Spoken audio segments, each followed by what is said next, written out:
ఇవాళ పరమ ఆందోళనకరమైన విషయం ఏంటంటే, నేను ఒక పుస్తకంలో చదివి ఆశ్చర్యపోయాను. వియత్నాం యుద్ధం జరిగినప్పుడు యుద్ధ భూమిలో 43,000 మంది సైనికులు మరణించారు. చాలా ఆశ్చర్యకరమైన విషయం ఏమిటంటే, ఇళ్లల్లో ఉండి యువతీ యువకులు మాదక ద్రవ్యాలు వాడి అమెరికాలో 140,000 మంది మరణించారు. యుద్ధ భూమిలో దేశం కోసం పోరాటం చేసి చనిపోయిన వాళ్ళు కేవలం 43,000 మంది.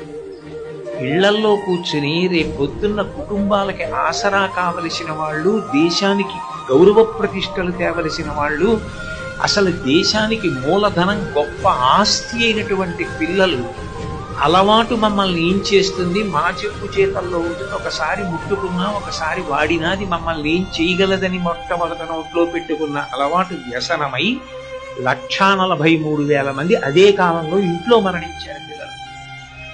అంటే వ్యసనం అనేది ఎంత ప్రమాదకరమైనదో, ఎంత భయంకరమైనదో, మనిషి యొక్క మేధస్సుని ఎంత నిర్వీర్యం చేసేస్తుందో, చిట్ట చివరికి అది ఎంత ప్రమాదహేతువో బాగా అర్థం చేసుకోవాలి. నేను మీతో అందుకే 2 ఉపమానాలతో ప్రారంభం చేశాను. ఏరుగా ఉండాలి అంటే ఏటి పక్కన ఉన్న 2 గట్లని గౌరవించడం ఏటికి రావాలి. ఇవి ఉన్నాయి కాబట్టి నేను ఏరుగా ప్రవహిస్తున్నాను. ఈ గట్లు లేకపోతే ఏరుగా నేను ఉండేదాన్ని కాదు, పక్కకి వెళ్ళిపోయి ఇంకిపోయి ఉండేదాన్ని అని గట్లని గౌరవించడం ఏటికి చేత కాకపోతే ఏరుగా నిలబడదు. అగ్నిహోత్రానికి దగ్గరగా జరిగి కూడా నేను కరగకుండా ఉండగలను అనుకుని పొరపాటు పడిన పేరుకున్న నెయ్యి కరిగిపోక తప్పదు, చివరికి అగ్నిస్పర్శ ఎక్కువైతే కాలిపోక తప్పదు.